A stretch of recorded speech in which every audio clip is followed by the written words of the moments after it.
महारानी लक्ष्मीबाई ने उस क्रांति में सबसे पहले अहम भूमिका निभाने का संकल्प लिया। 1857 की क्रांति में यह पूरी धरती का प्रत्येक व्यक्ति चाहता था कि जब भी भारत में हिंदू राष्ट्र की स्थापना होती है, जब भी भारत में स्वराज की स्थापना होती है, तो वहां पर प्रत्येक व्यक्ति अपनी कमर कस के केवल एक ही लक्ष्य लेकर चलता है कि भारत मेरा स्वराज है, भारत मेरा हिंदू राष्ट्र है, भारत में प्रत्येक हिंदू धर्मो रक्षति रक्षता का संकल्प लेकर आगे निकलता है। क्रांति की बड़ी तेजी से रफ्तार से क्रांति आगे बढ़ रही थी। 1857 में महारानी लक्ष्मीबाई अपनी हाथ में खड़क तलवार लेकर के मन में यह संकल्प लेकर लगातार आताइयों का, पापाचारियों का, नरमुंडों की माला पहनकर अपने गले में जिस समय रणभेदी बजाने का कार्य कर रही थी, प्रत्येक हिंदू समाज एक ही निगाह पर देख रहा था कि महारानी लक्ष्मीबाई किस प्रकार से संपूर्ण अंग्रेजों को खदेड़ने का कार्य कर रही हैं। हिंदू के मन में एक आशा टिकी हुई थी, एक ही आशा थी कि हम सब सुरक्षित होंगे। अंग्रेजों की गुलामी की जो जंजीर, हमारी बेड़ियां हमारे पैरों में जकड़े हुए हैं, वह बेड़ियों से आजादी देने का काम हमारी बुंदेलखंड की धरती से प्रारंभ हो रहा है। लगातार भारत में एक ही ध्येय था कि मेरा भारत किस प्रकार से स्वतंत्र हो, हमारा भारत स्वतंत्रता की किस प्रकार से दीप जलाए। ये भाव लेकर के प्रत्येक हिंदू एक ही मन में विचार कर रहा था कि हम किस प्रकार से सुरक्षित हो सके। 1857 से क्रांति प्रारंभ होकर के 1947 में देश की आजादी का जश्न मनाते हुए हम सब ने संकल्प लिया कि हमारा भारत देश सुरक्षित है। हमारा भारत किस प्रकार से सुरक्षित है, इसके लिए हम सब अपने आप निकले। और जिनके पुरखों में ताकत नहीं थी, जिनके पूर्वजों ने टोपी धारण कर ली, जिनके पूर्वजों ने मस्तक पर चंदन हटा दिया, अपने सिर पर चोटी रखना बंद कर दिया, उन्होंने तो स्वीकार लिया, इस्लाम धर्म में चले गए। परंतु जिनके हाथों में खड़क थी, जिनके हाथ में ढाल तलवार थी, वह लोग तो केवल एक ही सपना देख रहे थे कि आने वाली पीढ़ी को मैं किस प्रकार से हिंदू स्वराज में स्थापित करने के लिए अपने हाथ में तलवार लेकर के, नरमुंडों की माला पहन करके संपूर्ण समाज को सुरक्षित करने का संकल्प लेकर बढ़ रहे थे। उसी 1947 की आजादी के उपरांत भारत अपने आप को कह रहा था कि मैं सुरक्षित हूं। भारत माता के वक्षस्थल पर प्रहार करने वाले लगातार फिर वही भारत में रहने वाले हिंदू विरोधियों से लड़ने लगे।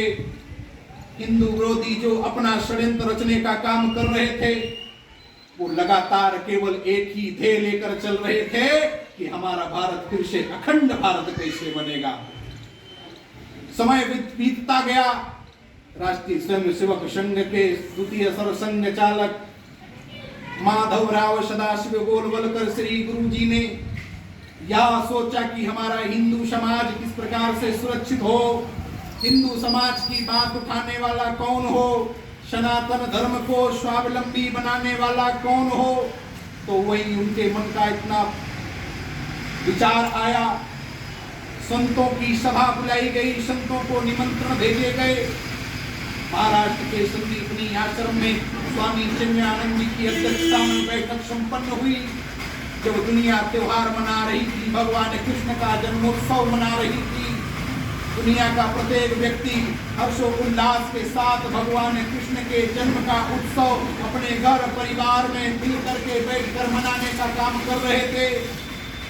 उसी दौरान संदीपनी आश्रम में स्वामी चिन्मयानंद जी की अध्यक्षता में वहां पर संपूर्ण देश से संत बुलाए गए थे। उनके मन में एक एक बात, उनके हृदय में एक एक बात चुभ रही थी कि मुझे हिंदू समाज को सुरक्षित करने के लिए, हिंदू समाज को संरक्षण देने के लिए ऐसा क्या करना चाहिए जिससे मेरा हिंदू समाज एकजुट रहे, हिंदू समाज की सुरक्षा बनी रहे। सभी संतों के बीच में विषय आया, आखिरकार विश्व हिंदू परिषद की घोषणा हुई। कहा कि यह विश्व हिंदू परिषद काम क्या करेगा, यह विश्व हिंदू परिषद किसके लिए बना है, यह विश्व हिंदू परिषद का ध्येय क्या है।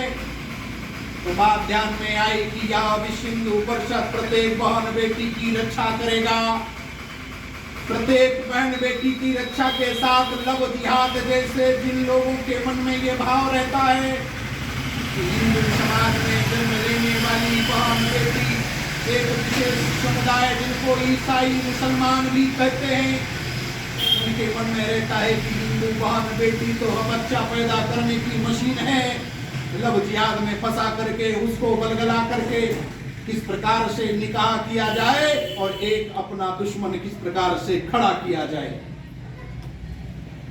लव जिहाद को मात देने वाला कौन होगा, तो कहा कि इसके लिए बजरंग दल प्रत्येक व्यक्ति को सुरक्षा प्रदान करेगा, प्रत्येक बहन बेटी को सुरक्षित करने का संकल्प लेता है।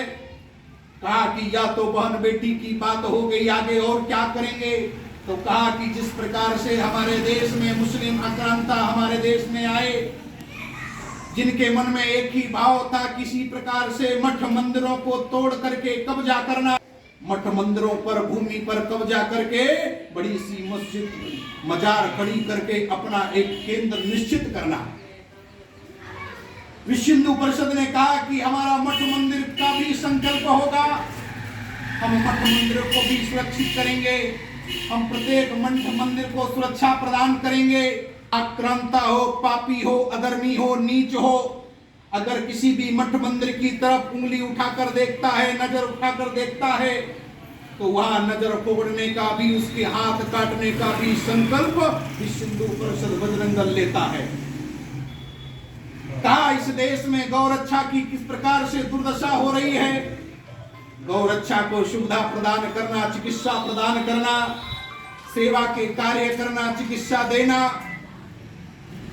उनको कटने से मरने से बचाने का काम भी हमारा गौरक्षा बजरंग दल विश्व हिंदू परिषद करता है।